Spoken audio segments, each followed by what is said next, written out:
अब मैं काय को टेंशन लूँ, मेरे गले में जिसने माला डाल दी अब टेंशन वो ले।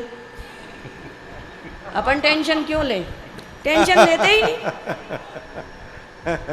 सच में। और हम दोनों पति पत्नी टेंशन नहीं लेते हैं, ये बिल्कुल सच्चाई है, जो लोग जानते हैं। किसी ने मेरे पति से पूछा, बोले तुम बड़े शेर बने घूमते हो, तुम्हारी पत्नी तो इतना बोलती है।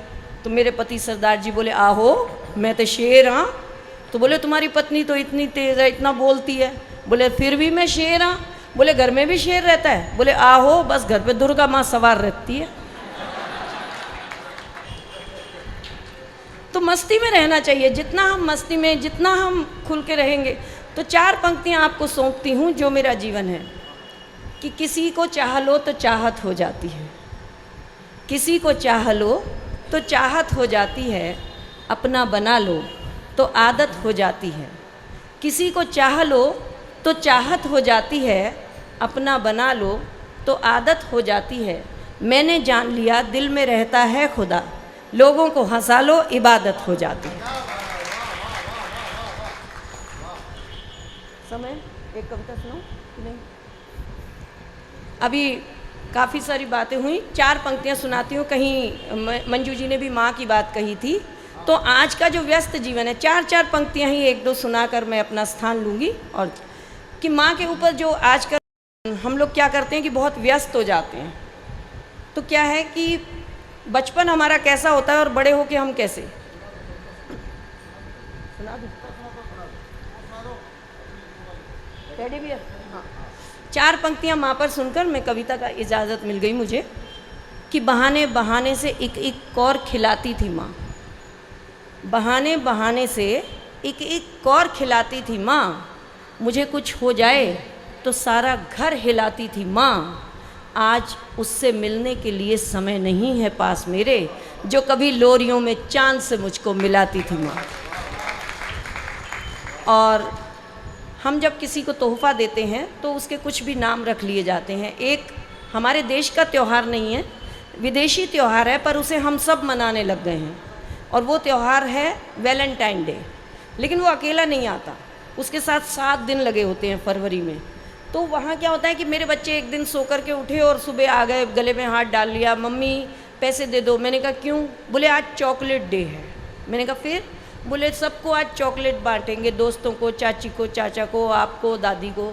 अगले दिन फिर उठ गए, कहते हैं आज बहुत सारे पैसे दे दो। मैंने कहा क्यों? बोले आज बहुत सारे टेडी बियर लाएंगे। मैंने कहा क्यों? बोले सबको टेडी बियर देंगे। तो मैंने पूछा क्यों देंगे? बोले आज टेडी बियर डे है। तो टेडी बियर यानी वो तोहफ़ा। तो मैंने वहाँ से एक साधारण सी कविता शुरू की और आप तक पहुँचाती हूँ कि उस दिन टेडी बियर डे है। तो एक पापा जो ऑफिस में बैठे हुए हैं, तो उन्होंने क्या किया, अपने घर फ़ोन किया। और कविता शुरू करती हूँ, आप सबका आशीर्वाद। कि पापा ने अपनी बेटी को फ़ोन घुमाया, पापा ने अपनी बेटी को फ़ोन घुमाया और कहा बिटिया देखना चाहता हूँ तेरा मुस्कुराना। ये आगे बेटियाँ बैठी हैं, समर्पित करती हूँ इन बेटियों को। कि पापा ने बिटिया को फ़ोन घुमाया और कहा बिटिया देखना चाहता हूँ तेरा मुस्कुराना, तू ही बता दे आज तोहफे में कैसा टेडी बियर है लाना। तो बिटिया बोली पापा बेशक बदल गया ज़माना, भले ही टेडी बियर मत दिलाना, पर एक बात सारी दुनिया की बेटियों के पापा को समझाना, हम बेटियां भी चाहती हैं हर आंगन में खिलखिलाना। कभी कोई पापा अपनी बेटी को गर्भ में मत मिटाना, बेशक टेडी बियर कभी मत दिलाना।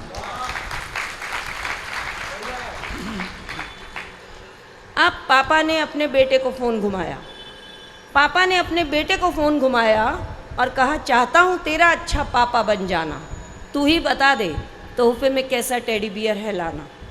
तो बेटा, आजकल के ये जो बच्चे टीवी देखते हैं, इस तरह के बच्चे जब जवाब देते हैं अपने पापा को तो गर्व होता है कि बच्चे आजकल के ऐसे हैं।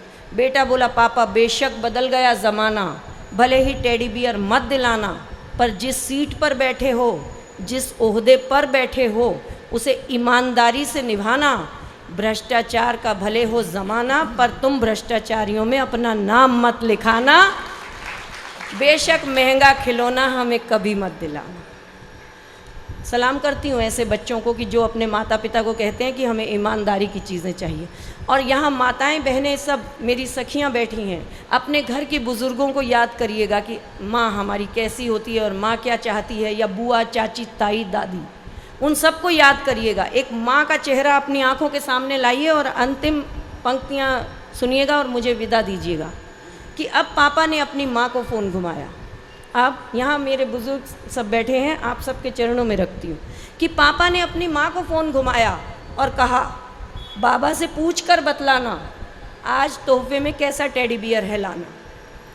बाबा से पूछ कर बतलाना आज तोहफे में कैसा टेडी बियर है लाना। बूढ़ी माँ बोली, तेरे बाबा कहते हैं बेशक बदल गया ज़माना, भले ही टेडी बियर मत लाना, पर एक बात सारी दुनिया के बेटों को समझाना, घर आंगन हो जाता है पुराना, इसे अपने प्यार से सजाना, माता पिता के जीते जी आंगन में दीवार मत बनाना, बेशक टेडी बियर कभी मत दिलाना। और जो लोग हंसते और हंसाते हैं वो लोग स्वर्ग नहीं जाते।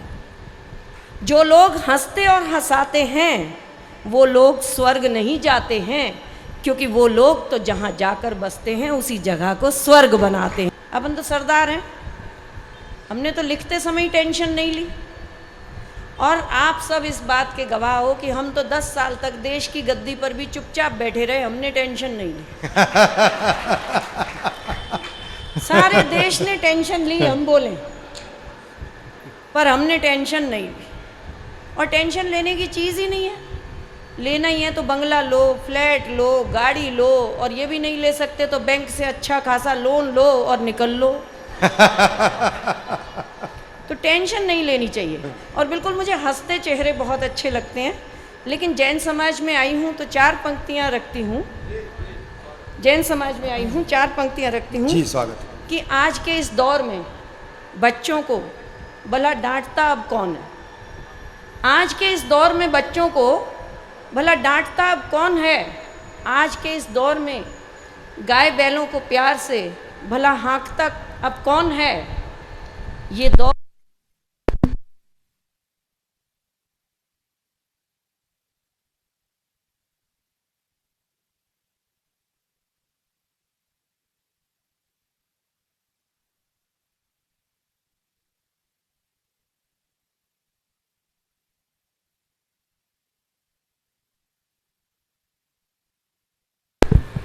Hello hello hello hello. हाँ हाँ, गाय की हालत भी बलजी जी इस माइक जैसी हो रही देश में, देखो। हाँ, मुझे ऐसा लग रहा है कि शायद माइक वाला कह रहा है कि सबके हिस्से का 10-10 मिनट मंजू जी ने पढ़ लिया।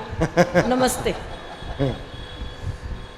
तो 4 पंक्तियां कह रही थी जी कि गए वो ज़माने अब बच्चों को भला डांटता अब कौन है।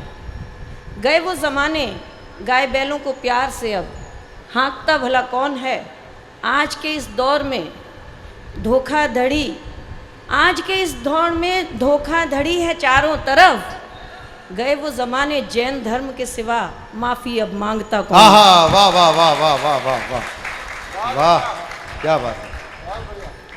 और मुझे याद है कि मेरे जो फादर पिताजी, जब हम छोटे थे तो पिताजी पाकिस्तान से जो आए थे तब की कहानियाँ सुनाया करते थे। मैं नहीं जानती उनकी बात में कितना दम था, कितना वज़न था, पर मुझे लगता है कि मेरे पिताजी झूठ नहीं बोलते थे। मेरे पिताजी ने मुझे एक बात कही थी जो मैं आज तक नहीं भूली, कि उस ज़माने में अगर किसी व्यक्ति को फांसी की सज़ा हो जाती थी और कोई जैन व्यक्ति उस व्यक्ति के पक्ष में गवाही दे देता था तो जज उसकी फांसी को रोक देते थे। क्या बात है, वाह वाह वाह वाह वाह वाह वाह वाह वाह वाह, क्या बात है। और लोग अपना कैशियर यानी गल्ला जिसको कहते हैं वो जैनी लोगों को बनाया करते थे, क्योंकि ये मानना जाता था कि आप सब लोग ईमानदारी से अपना काम निभाते हैं। क्या बात है, वाह वाह वाह वाह। हर इंसान को अपना धर्म बहुत प्यारा होता है। मैं सरदारों के ख़ानदान से हूँ, गुरु गोविंद सिंह जी के ख़ानदान से हूँ और चाहूँगी अगला जन्म उसी धर्म में ही हो। लेकिन अगर भगवान मुझसे ऑप्शन हटा ले कि अब तुम्हें सरदार ख़ानदान में नहीं भेजा जाता, तो मैं गुरु चरणों में प्रणाम करके कहती हूँ कि अगला जन्म फिर मैं जैन धर्म में ही चाहूँ। क्या बात है, वाह वाह वाह वाह। वैसे एक चीज बताऊं बलजीत जी, जी। अगर अगला जन्म जैन धर्म में ना भी हो ना, सरदार में हो, और किसी जैन से शादी कर लो, फिर भी आप जैन बन सकते हैं। ऐसा तो नहीं है कि कोई इस बहाने से अपनी सीट पक्की कर रहा हो। सबको अपनी अपनी टेंशन हो जाती है। खैर, मैंने बताया कि मैं तो उस खानदान से हूँ, टेंशन ही नहीं लेती। और टेंशन क्यों नहीं लेती, आप सब जुड़िए मेरे साथ, यहाँ महिलाएं बैठी हैं।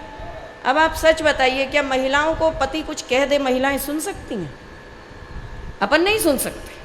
अब मेरे पति रामलीला के दिन में आए, बोले सीता मैया को देख। मैंने कहा क्या देखूं? बोले वो बहुत अच्छी पत्नी थी। मैंने कहा मैं भी बहुत अच्छी पत्नी हूँ। बोले नहीं, सीता मैया बहुत अच्छी पत्नी थी। मैंने कहा क्यों? बोले वो 14 बरस के लिए भगवान राम जी के साथ वनवास के लिए गई थी। अब गुरुजी क्षमा करना, अपन तो ठहरे महिला, दूसरी पत्नी की तारीफ कहाँ से सुने, और ऊपर से हम कवित्री हैं। तो 2 पंक्तियों में जवाब दिया। मैंने कहा सुनो पति देव, सीता मैया के वनवास जाने में बहुत बड़ी सीख है। जब घर में 3-3 सास बैठी हो तो जंगल ही ठीक है। तो मैंने क्या कहा, अपन टेंशन ही नहीं लेते। लोग पता नहीं क्यों टेंशन लेते हैं, इतनी टेंशन ले लेते हैं, समझ नहीं आती। हमारे हिंदुस्तान में टेंशन भी अजीब है। अब आप देखिए, ये माइक की, यहाँ तो माइक की लाइट गई, लेकिन मैं आपको बताती हूँ, बिल्कुल टेंशन देखो कैसे लेते हैं हम लोग। अमेरिका में लाइट चली जाए तो लोग पावर हाउस को फ़ोन करते हैं। जर्मनी में लाइट चली जाए, इलेक्ट्रीशियन को फ़ोन करते हैं कि आके ठीक कर। और एक हमारे हिंदुस्तान में लाइट चली जाए तो मेरे पति बेटे को आवाज़ लगाते हैं, काके देखी साड़ी गई कि पड़ोसी दी भी गई। मतलब हमको टेंशन ये है कि अगर पड़ोसी की गई है, बह जा। अपने को अपनी टेंशन नहीं, अपने को पड़ोसी की टेंशन है। अच्छा, हम जब चले जाते हैं, आप सब तो हरियाणा में ही बिलोंग करते हैं, हमारे एक पड़ोसी हैं, तो मतलब हरियाणा वाले लोग तो बोलते भी इतने धारा प्रवाह और क्या बोल जाते हैं कि उनको खुद ही नहीं पता होता। सच कह रही हूँ, हमारे एक पड़ोसी हैं, तो अजीब अजीब बातें हो जाती हैं जिसकी कि तो क्या हुआ कि अब अमेरिका में कोई बीमार हो जाए तो वहाँ पर फूलों का गुलदस्ता भेजा जाता है और लिखा जाता है गेट वेल सून। जर्मनी में कोई बीमार हो जाए तो वहाँ कार्ड भेजा जाता है कि आपकी स्पीडली, जल्दी से आप हेल्दी हो जाएं। और एक हमारे पड़ोस में हरियाणा वाले हैं, हमारे दूसरे पड़ोसी बीमार हुए, वो हरियाणा वाले पता पूछने गए, भाई क्या हुआ? अगले ने बता दिया कि मेरी माँ को ये बीमारी। हरियाणा वाला बोला, ओ तेरी की, हमारा चाचा भी इतने बीमारी से मरिया था। हमारे तो हम अजीब टेंशन लेते हैं। अभी पिछले दिनों हम गए, यहाँ आगे एक गांव है, वहाँ गए, हमारे साथ रसिक जी भी थे, राजेश जी भी थे। तो वहाँ पर क्या हुआ कि एक महिला सांड को रोटी खिला रही थी। अब रसिक जी को टेंशन हो गई, जैसे अभी टेंशन ले ली दूसरे जन्म की, टेंशन हुई। रसिक जी बोले, बहन जी मैंने गाय को रोटी खिलाते देखा था, पर आप सांड को भी उतने ही प्यार से रोटी खिला रही हो। बोले मैं रोटी नहीं, हलवा पूड़ी सब खिलाती हूँ। अब सबको टेंशन हो गई, बोले इतने प्यार से सांड को ही हलवा पूड़ी खिलाते हो? बोले मैं तो इसी को खिलाती हूँ और किसी को नहीं खिलाऊँ। बोले ऐसा क्यों? वो बोली खिला मैं रही हूँ, टेंशन तुम क्यों ले रहे हो? लेकिन अभी जवाब सुनना। रसिक जी बोले नहीं बताना पड़ेगा। बोली मैं इसको इसलिए खिलाती हूँ, ये मरकना सांड है और मेरे पति हड्डियों के डॉक्टर हैं, ये रोज 2-4 की तोड़ देता है और दुकान इसी से चल रही है।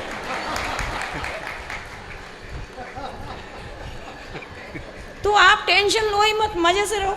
हम खुद टेंशन ही नहीं लेते। अभी फ्लाइट से जाना था बेंगलोर, तो फ्लाइट आने में देर थी। आगे 2 बच्चे बैठे हुए थे, पीछे हम बैठे हुए थे, क्योंकि अभी हमारा फ्लाइट में देर थी। तो आगे वाले एक बच्चे ने दूसरे से कहा तुम्हारा नाम क्या है? उस बच्चे ने कहा मेरा नाम जसप्रीत। तुम्हारा नाम? दूसरा बच्चा बोला मेरा नाम ब्रह्मजोत। दोनों ने हाथ मिलाया। बोले कहाँ रहता है? बोला दिल्ली में साउथ एक्स में। पहला बोला वेरी गुड, मैं भी दिल्ली में साउथ एक्स में रहता हूँ। फिर हाथ मिलाया। फिर बोला साउथ एक्स में मकान नंबर, और साउथ एक्स पार्ट 1 या 2? बोला साउथ एक्स में पार्ट 2 मकान नंबर 3/3। अब तो पहला वाला खड़ा हो गया। बोले जब भी पाले, मैं भी साउथ एक्स में पार्ट 2 में मकान नंबर 3/3 में रहता हूँ। अब हमारे विनय विनम्र जैसे और भी बैठे थे लोग, उनमें से एक खड़ा हो गया। बोले तुम दोनों बच्चे दिल्ली में साउथ एक्स पार्ट 2 में 3/3 में रहते हो, क्या तुम दोनों एक दूसरे को जानते नहीं हो? वो बोला अंकल आप क्यों टेंशन ले रहे हो, हम दोनों तो भाई भाई हैं, टाइम पास कर रहे हैं। और तालियां तो इस बात पर बजाइएगा कि वो दोनों बालक जसप्रीत और ब्रह्मजोत मेरे बेटे थे। तो हम तो टेंशन लेते ही नहीं, टेंशन लेने की चीज़ ही नहीं है, बहुत मस्ती में रहते हैं 4 दिन। अच्छा आप देखो टेंशन कैसे नहीं, बहुत सारी टेंशन है। आपने देखा होगा कितने सारे, ये तो जैन मुनि तो मैं इनके चरणों में प्रणाम करती हूँ, लेकिन आजकल ढोंगी बाबा कितने हो गए, जगह जगह ढोंगी बाबा। आपने सुना होगा एक बाबा हैं जो कहते रहते हैं समोसा खा लो, चटनी खा लो, कृपा आ जाएगी।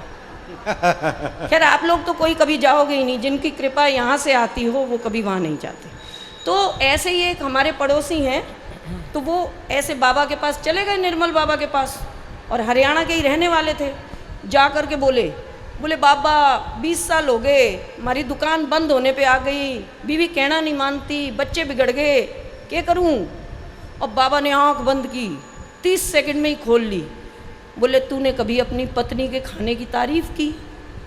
अब हरियाणा वाला ताऊ बोला पत्नी तो रोज़ खाना बनाया करे, बोला उसके खाने की कौन तारीफ करता है?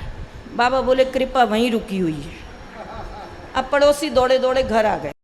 घर जैसे ही आए, आते ही दिमाग में एक ही बात जो बाबा ने कही थी कि भाई पत्नी के खाने की तारीफ करो। घर आए, आके आवाज़ लगाई, भगवान जल्दी से खाना ले, भूख लग रही।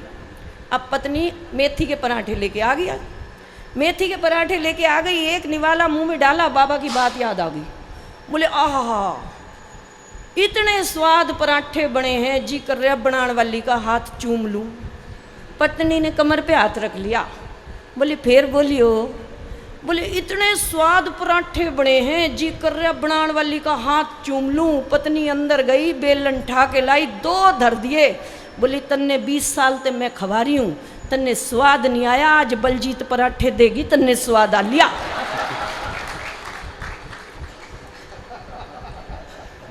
तो इसलिए सारे लोगों की कहना नहीं मान लेना चाहिए, अपनी मस्ती में रहना चाहिए। 4 दिन पहले मेरी और मेरे पति की हुई जोरदार लड़ाई। पति ने भगवान को गुहार लगाई, बोले हे भगवान तंग आ गया हूँ ऐसी पत्नी से। अब आप खुद ही जान लो ऐसी से कौन राजी होगा। और वैसे हिंदुस्तान में कोई अपनी पत्नी से ही राजी नहीं है, ये भी सच्चाई है। तो 4 दिन पहले मेरी और मेरे पति की हुई जोरदार लड़ाई। पति ने भगवान को गुहार लगाई, बोले हे भगवान तंग आ गया हूँ ऐसी पत्नी से, तू मुझे बुला ले। मैं कौन सी कम थी, मैंने कहा हे भगवान मैं भी तंग आ गई ऐसे पति से, तू मुझे उठा ले। पति बोले भगवान जी मेरी एप्लीकेशन छोड़ दे, पत्नी की लगा ले। हम दोनों पति पत्नी इसी तरह लड़ते झगड़ते ज़िंदगी गुजार लिया करते हैं। हम दोनों एक दूजे से नहीं, उस ऊपर वाले से डरते हैं। वो जैसे चाहे डुगडुगी बजाता है, वो जैसे चाहे सबको नचाता है, सिर्फ उसी के हंसाने से हंसती है ये दुनिया, वरना इस दुनिया में दूसरा कौन है जो दूसरों को हंसाता है। अच्छा मैंने बताया था आपको मैं बिल्कुल टेंशन नहीं लेती।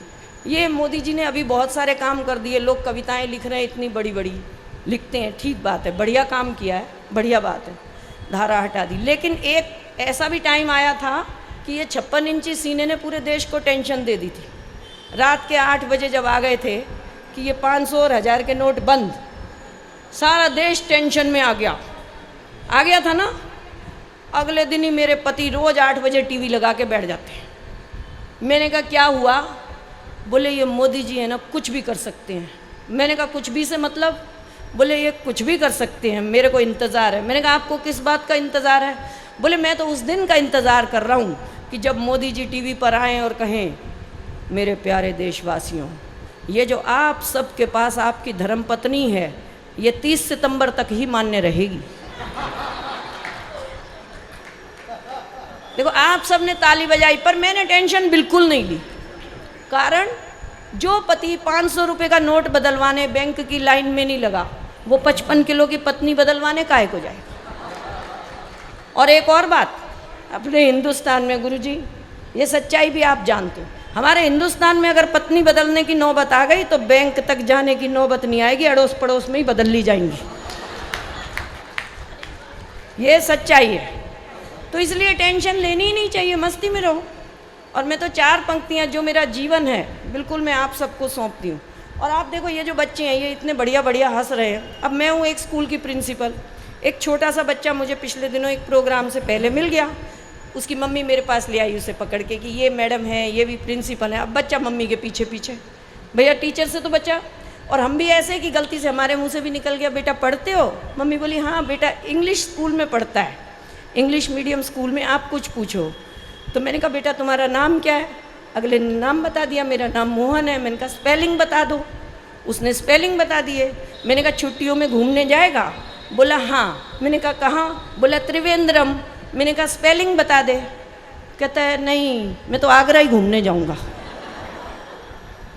तो बच्चे तो कुछ भी निपटा देते हैं, बहुत बढ़िया बच्चे हैं। और एक बार इन छोटे छोटे बच्चे जो आज के युग में मोबाइल और टीवी छोड़कर आप सबके साथ बैठे हैं, मैं चाहती हूँ उन बच्चों के लिए तालियां बजा दीजिए। और बिल्कुल आपको एक सच्ची घटना बताती हूँ। हम कहते ज़रूर हैं कि ये बच्चे बिगड़ रहे हैं, लेकिन कभी हमने नोट किया कि बच्चे सिखाने से नहीं सीखते, बच्चे वो सीखते हैं जो हम करते हैं। अभी पिछले दिनों मैं कहीं सफ़र में जा रही थी तो मुझे एक महिला मिली, और आप हकीकत जानिए ये बिल्कुल सच्ची घटना है। वो महिला भी किताब पढ़ रही थी और उसके साथ बैठा एक 6-7 साल का बालक था, वो भी किताब पढ़ रहा था। मैंने कहा आप बड़े अच्छे आपके बच्चे हैं कि कोई मोबाइल से नहीं खेल रहा, ये कुछ भी नहीं कर रहा और ये किताब पढ़ रहा है। तो उस महिला ने जो जवाब दिया वो मेरे अंतर्मन को छू गया। बोली मेरा बच्चा इसलिए मोबाइल नहीं छूता क्योंकि हम भी घर में फालतू मोबाइल लेकर नहीं बैठे रहते, हम भी किताब पढ़ते हैं या गुरुओं की संतों की वाणी को सुनते हैं। वाह वाह वाह वाह। तो जब तक हम खुद वो काम नहीं करेंगे हम बच्चों से उम्मीद नहीं कर सकते। और हम बच्चों को कहते हैं बदल गए, अगली उस पर आऊँगी, हास्य की भी लंबी बारी हो जाएगी। लेकिन कहीं ना कहीं मुझे रिश्तों में जब मैं बच्चों का अपना जनरेशन गैप देखती हूँ तो मैंने एक कविता लिखी और मैं सोचती हूँ कि यहाँ गुरुजी के आश्रम से अच्छा तो कोई ऐसी जगह हो नहीं सकती। तो क्या होता है कि हम लोग जिस एज में और हम बच्चों में जो हमने देखा वो बच्चों में नहीं है। मंच का भी ध्यान चाहूँगा। स्वागत स्वागत स्वागत। कि ढूंढ रही हूँ वो बच्चे, ढूंढ रही हूँ वो बच्चे जो मदर्स डे नहीं मनाते थे।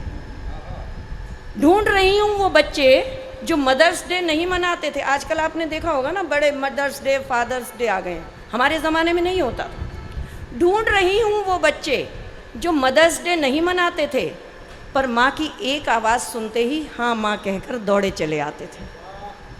ढूंढ रही हूँ वो बच्चे जो मदर्स डे नहीं मनाते थे पर माँ की एक आवाज़ सुनकर हाँ माँ कहकर दौड़े चले आते थे। शायद नहीं होती थी उस वक्त बैटरी वाली कारें या मोबाइल। आजकल तो बच्चों को हम ये सब लेके दे रहे हैं। शायद नहीं होती थी उस वक्त बैटरी वाली कारें या मोबाइल, इसलिए वो बच्चे माँ पापा की पीठ पर ही घोड़ा बन लद जाते थे। आहा वाह वाह वाह, क्या बात है, वाह। ढूंढ रही हूँ वो बच्चे जो मदर्स डे नहीं मनाते थे। शायद खान पान बहुत सादा था, बच्चों की आँख पर नहीं था चश्मा। शायद खान पान बहुत सादा था, बच्चों की आँख पर नहीं था चश्मा, इसीलिए माँ बाप के दुख उन्हें पहले ही नज़र आ जाते थे। और देखिए जो कहने जा रही हूँ इस सच्चाई को समझिएगा कि शायद पिज़्ज़ा बर्गर उस वक्त ऑनलाइन नहीं ऑर्डर होते थे। शायद पिज़्ज़ा बर्गर उस वक्त ऑनलाइन ऑर्डर नहीं होते थे, इसलिए भूख लगने पर बच्चे माँ का परोसा ही खा जाते थे। ये आजकल के बच्चे हैं कि ये मंगा लेंगे, माँ ने जो परोस दिया उसे लौटा देते हैं, तब कहीं आवाज़ आती है कि ढूंढ रही हूँ वो बच्चे जो मदर्स डे नहीं मनाते थे। और ऐसी बात कहने जा रही हूँ कि जिसका बिंब देखिएगा कि शायद कागज़ के नोट नहीं सिक्के मिलते थे खर्चने को। शायद कागज़ के नोट नहीं सिक्के मिलते थे खर्चने को, इसीलिए पैसों में कितना वज़न होता है बच्चे जल्दी समझ जाते थे। बहुत बड़ी बड़ी बातें हम कह सकते हैं लेकिन आसान नहीं है। और देखिए उस वक्त माता पिता आज पढ़ गए इंग्लिश मीडियम स्कूल में डाल रहे हैं, शायद वो बच्चे इंग्लिश मीडियम स्कूल में नहीं पढ़ते थे, गुड मॉर्निंग या हाय अंकल नहीं कहते थे। शायद वो बच्चे इंग्लिश मीडियम स्कूलों में नहीं पढ़े थे, इसीलिए तो अपने क्या पड़ोसियों तक के पांव छुआते थे। और देखिए वो जो माँ बाप उस वक्त के कितना दूर तक सोचते थे वो, और आज हम नहीं सोच पा रहे कि अनपढ़ माँ बाप लेकिन सोच दूर की रखते थे। अनपढ़ थे माँ बाप पर सोच दूर की रखते थे, इसीलिए कमरों में बोनसाई नहीं आंगन में पेड़ लगाते। आहा, वाह वाह वाह वाह वाह वाह वाह, क्या बात है, वाह। ढूंढ रही हूँ वो बच्चे जो मदर्स डे नहीं मनाते थे पर माँ की एक आवाज़ सुनकर दौड़े चले आते थे।